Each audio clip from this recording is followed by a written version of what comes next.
The content in this podcast is for informational purposes only and is not intended to diagnose any medical condition, replace the advice of a healthcare professional, or provide any medical advice, diagnosis, or treatment. Welcome to the Warrior Wellness Podcast, a podcast for military members, veterans, and first responders focusing on fitness, health, nutrition, and biohacking. Our mission with this podcast is to introduce America's heroes to lifestyle habits and hacks that will help them live healthier, happier lives, and in turn, be fit enough to continue their support of their communities and country. Welcome to another episode of the Warrior Wellness Podcast. I'm your host and former Army Captain, Stephanie Lincoln, and founder of Fireteam Whiskey. Today, our conversation is with Rebecca Hyde. She is a 23-year Navy spouse, the 2019 AFI Milspouse of the Year, Rota Spain award winner, and the co-founder of Milspouseology. Rebecca dealt with mental illness for a long time, and she hid her mental health struggles from the world. She was ashamed of her mental illness and was afraid that it would affect her husband's career. So this is very common. Inspired by her silent struggles, she co-founded Milspouseology, which is focused on helping military spouses navigate the diverse terrain we call the military lifestyle. They have specialists from different areas on a volunteer staff to include education, career, EFMP, and mental health, to name a few, to provide expertise and resources to those who reach out to Milspouseology. Their aim is to shed light on military spouse and family members' mental health issues and to provide a conduit for support for this community. I hope you enjoyed this interview with Rebecca Hyde. Well, thank you, Rebecca, for joining us for the Warrior Wellness Podcast. So happy to have you on. And I know that this is, kind of a tough topic for a lot of people to listen to, but it is extremely, extremely important and extremely prevalent, especially we hear about mental health, military mental health issues and the suicide rate, and it's continuing to go up. But we're going to shed some light on something that most people don't think about is military spouse and military family mental health. So you are an expert on that, and we'll dive into that in a minute. So, why do you think that there's so much kind of focus on military and veteran mental health, but you almost never hear about military spouse or military family mental health issues? Why do you think it's so hidden from plain sight? I honestly think the reason that you really don't see a lot about military spouses is because we're kind of groomed from the beginning of our life as a spouse to kind of keep things to ourselves. There's almost a stereotype surrounding military spouses that we have to be superwoman and we have to really hold the weight of the world on our shoulders. And if we ask people for help, it makes us look weak or makes people feel like we can't handle things on the home front. We certainly don't want things to affect our active duty members' mission. And a lot of times we feel like, if they're worried about our mental health back home, are they really able to focus on what's at hand? So a lot of it is we just keep it hidden. So there's really not a lot of focus on it. And I think it's because it's like I said, just hidden. People don't know what's out there. Yeah. And it's funny how you, as you were talking, I kind of had a flashback of a couple of cases that I had. I worked in military mental health for 10 years, and I can definitely tell you as a clinician, we were really, really busy ramping up and getting units and getting all the military members screened for mental health issues, dealing with all that, before the deployment. But the busiest part for us was actually after everybody, all the people deployed, all the military members deployed. And then we got the inundation of the family members and the spouses. So I never would have even, and I was in the military for 10 years. I wasn't married when I was in the military, but I never thought about that aspect of the job. When I got offered the job, I was like, I'm going to be helping military members with their mental health issues. And I totally didn't realize that there was 50% of that piece was, the families of the military members. So even me as a clinician, I wasn't even aware of it until it happened. Absolutely. how it could just be, kind of, put in the dark corners, because you're right, because the focus really is on the military mission, and we don't, that the implications are you don't want any distractions from that, right? Yes. Yeah. That's exactly what it is. And some spouses may fear that it will affect their active duty member's career, that it may affect them going up the ladder and being able to move up in their career and be successful. I know that is absolutely a fear for some spouses. Mm-hmm. Yeah, for sure. So you yourself have a powerful story about, your own mental health struggles as a military spouse. Can you share a little bit of that with us? Sure. So I was diagnosed early on, shortly after we joined, shortly after my husband joined the military. I was diagnosed with depression. It was right after his first deployment that it really kind of showed its head. I dealt with it. I was put on medication, and 2009 we moved to Hawaii, and that's kind of when everything started really compounding. I didn't really know how to cope with things. My mom passed away while we were in Hawaii, and it was sudden. I didn't get to come home for the funeral because I was 37 weeks pregnant. So I had to stay in Hawaii, dealt with it. One thing after another in Hawaii, it just seemed like it was back to back. Something was going on, whether it be deaths in the family. There was a couple incident actually in Hawaii. So it was just a lot of bad things that happened while we were in Hawaii, and I never dealt with any of them. I went to a specialist on base and having therapy and things like that, but for the most part it was one pill after another, and before I knew it I was on 8 different medications. I kind of kept everything from my husband and from my friends. I was the command ombudsman, so I really couldn't let anybody feel like, in my mind, they can't view me as weak. I have to keep everything together and be the strong one for the family members while the ship's deployed.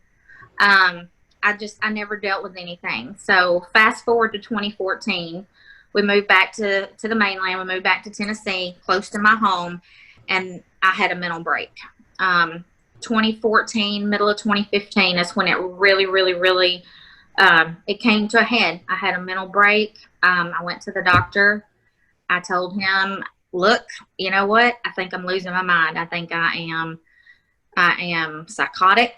I may even need to be hospitalized because I was just all over the map. I was doing things that I would never do. I was thinking about doing things I would never do.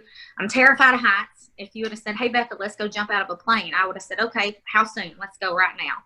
Just crazy things that I would never do. So after going to the doctor, we talked. He monitored my moods for a couple of weeks. We talked weekly. And then finally, he told me that I was a classic bipolar case, that I had bipolar disorder. And he felt like I had been misdiagnosed for the past however many years. When that happened, I was relieved, for one, because I'm not crazy. I have a condition, but I was ashamed. I was embarrassed. I was mad. But being ashamed was probably the strongest emotion I felt.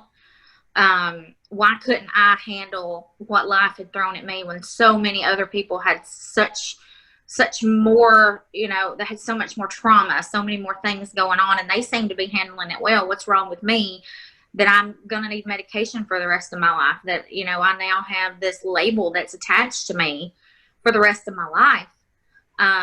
So it was very hard for me. It actually came to a point that I was having suicidal ideations. I'm sorry. My phone was ringing. I'm sorry.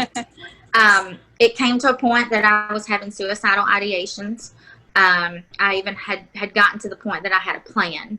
I did not feel like it was fair to my family, to my husband, to my children, to have to be with someone that had to be medicated potentially for the rest of their life, or that would need psychotherapy, or, they might wake up one day and never know what kind of mood I'm going to be in the next. Mm-hmm. that's actually not the case. Once you are treated for bipolar disorder, you know, as long as you have to do self-care. You have to practice self-care. You have to know your triggers, things like that. And you have to really, really, really be conscious of the things going on around you and make sure you take care of yourself. So my family don't have to worry about what kind of mood swings I'm going to have in the morning, because I've been, thankfully, very stable for the last 2 years. I have a wonderful doctor that works with me on medication. Again, a lot of self-care, and I have an amazingly supportive family and a wonderful husband, and that is just kind of what's gotten me through everything. Yeah, so, you know, you hid it for so long and it got, you know, so bad. And this is one analogy that I used to use when I would give talks in front of hundreds and hundreds of military service members and their family members, as I would say, hey, just think about it as, you know, you have a car, right? Most of us have cars, and we know that there's occasional maintenance that we have to do, right? I mean, it's a pain in the butt. It costs money. It costs us time, but we know that we have to do these things, right? Because if we don't, and if we just keep skipping it, oh, I'll deal with it later, or I'll just ignore it. No matter how much we ignore it or put it off, right? It's gonna get us at one point, and it's gonna be a big issue, right? We're gonna be broken down on the side of the road with our engine on fire, right? Which is exactly what I was. I was broken down on the side of the road. That was a perfect analogy for where I was. Right. So, you know, it's sad and shameful. I mean, it's getting better. I mean, I've been in military mental health for over a decade now, and I can definitely say it's getting better. You know, that if you would have just been able to go ahead and be a little bit more open and get some support from your family members, your husband, for the people around you, then maybe some of that maintenance would have been able to be done, instead of having a mental break, right? Which could have been extremely dangerous. Right. So just the people listening out there right now, I just want you to, you know, kind of take heart that this stuff is important, and no matter how much we want to ignore it, or want to put it off, or want to hide it because you don't think it's important, or it's going to take the distraction away from your spouse's mission, the military mission, it's so important to address it immediately, and to seek support, and to, you know, get the help that you need, because it really could lead to something terrible happening in the future, and we certainly don't want that to happen. Yes, you're absolutely right. So let's talk about, you know, we talked a little bit about the stigma. You mentioned it, you know, you were afraid to come forward. You were afraid that it would affect your husband's career. I know that now, and we'll talk about Milspouseology in a second, you are in contact with a lot of military spouses, military family members. What are you seeing out there as far as the stigma and kind of being afraid to come forward? Is that still prevalent, or is that getting better? I think it's still there. It's definitely, I see it a lot more than I would like to see it. I have had spouses that I've talked to, you know, it seems like if you talk to them one-on-one and they get to hear your story, and they know that you've been able to get help and it didn't affect your spouse's career, it seems like they're more willing to go get help. But I feel like they still hide it. I feel like a large portion of military spouses keep it to themselves, and they just deal with it until they can't deal with it anymore. Mm-hmm. Yeah. So, you know, and that's the struggle. I think, you know, for military spouses and military members, is that it's the same, you know, even though you didn't wear the uniform, you still served, right? You still were serving the military mission, right? So you're told to be strong. You're expected. You're a military spouse. This is a hard life. Exactly. Yeah. So you have to be stronger than kind of the normal, you know, spouse, because you're in such a specific, unique situation.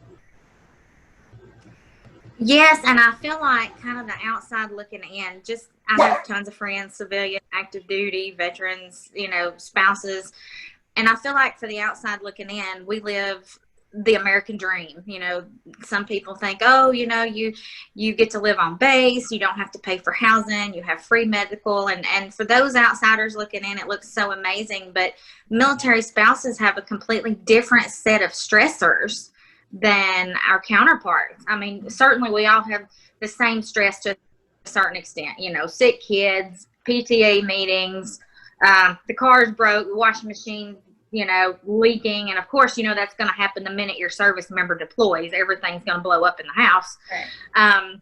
But we have a set of unique stressors that a lot of our counterparts do not have. And I think that's another thing that military spouses deal with is a lot of stereotypes. You know, people think that we're supposed to be Superwoman and our life is just beautiful and perfect, and how could we possibly be struggling with mental health issues? And I think that even compounds the issue even more.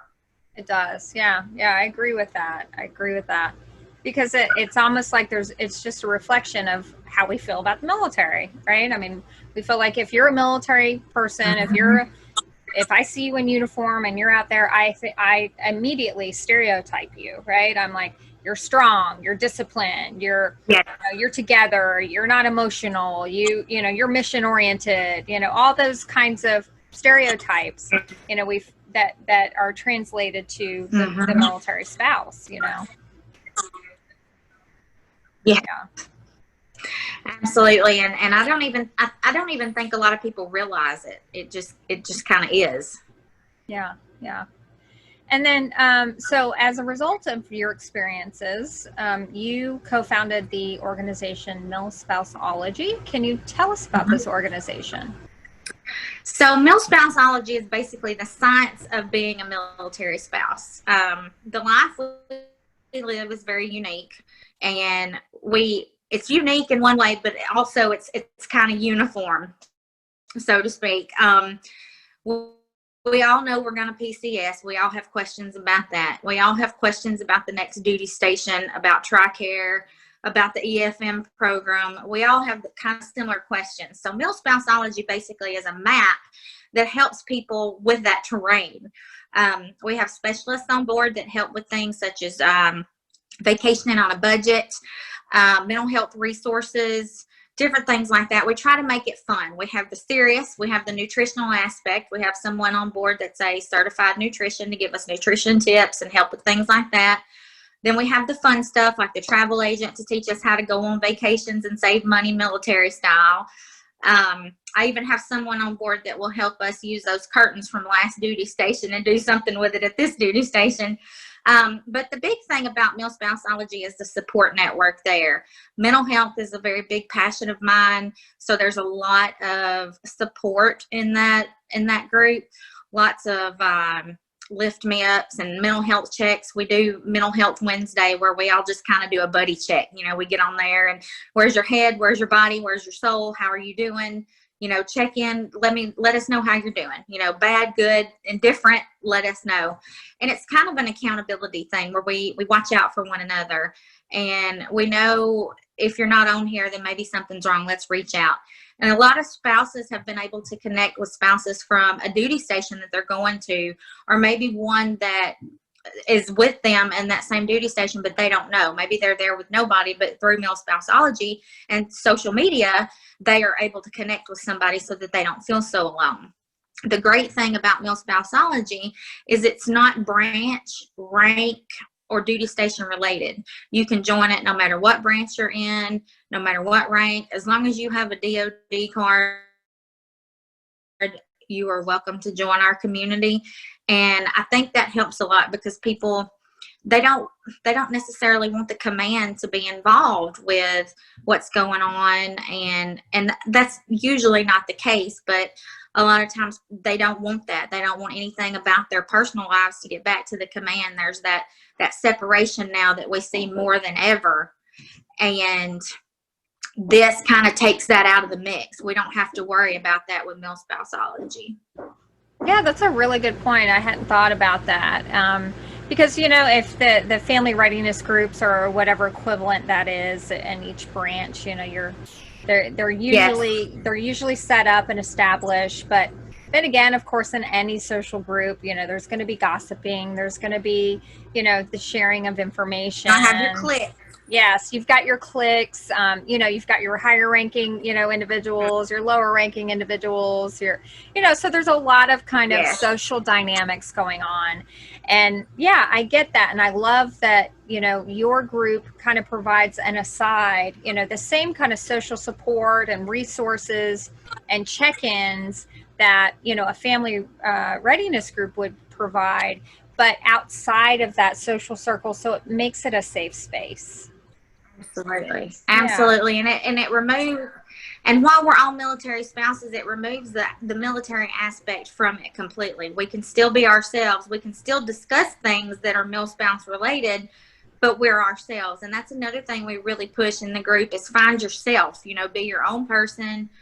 Absolutely support your active duty member, be their biggest cheerleader ever, but find yourself and find your own thing to do, because I think that's another thing that's so important for your mental health is to find your passion and channel your energy into that. And I think that's a very important aspect of mental health as well. Yeah, I love that. Okay. So if somebody who's listening right now, who is a military spouse and struggling maybe with their mental health symptoms and struggling silently like you were, what would you like to kind of say to them right now? What would you like for them to hear? I want them to hear that it is okay to not be okay. It's okay to have those bad days. It is okay to come forward and ask for help when you need it. Don't struggle alone. Don't feel like you're alone and you don't have anybody with this, because you have us. I mean, there are tons and tons of military spouses out there that are going through the same thing you're going through, and they may need to hear your story. Someone may need to see you going through what you're going through to help them through their battle. So just reach out for help, whether it be medical, whether it be a social network. Go see a psychologist, talk to a therapist. There are so many resources for us. We just have to reach out and grab them. Yeah. And that's, and also what we kind of mentioned at the beginning is, don't wait until it gets really bad. Don't wait till your car's on fire and you're on the side of the road, broke down. Don't wait till you're at your breaking point. Kind of nip it in the bud in the very beginning, and just don't feel like you're alone. Don't suffer alone. You're not a weak person. Doesn't make you weak. You're not your illness. It's something you deal with, but it's not who you are. It doesn't define you. And just reach out. Don't become a statistic. Reach out. Yeah, great. So how would one reach out to Milspouseology? How do people find you and join your group? We're on LinkedIn. They can look for us, Milspouseology, online. We're on Facebook. We have a Facebook group. All you got to do is come on there and join us. And then we also have an Instagram page. Just look for Milspouseology, and we're kind of all over the place. So, and we would love to have anyone who wants to join us. We'd love to have them. Awesome. Well, thank you, Rebecca, for being on the Warrior Wellness Podcast. And I will, of course, include all of the links to your socials and on the show notes for the podcast. Hey, guys. Thanks for joining us for another episode of the Warrior Wellness Podcast. Hey, make sure to follow us on whatever podcast platform you listen to, subscribe, follow, and most importantly, leave us a review. Take a screenshot of that review, send it to info@fireteamwhiskey.com, and we will send you a little thank you gift for taking the time to leave us a review.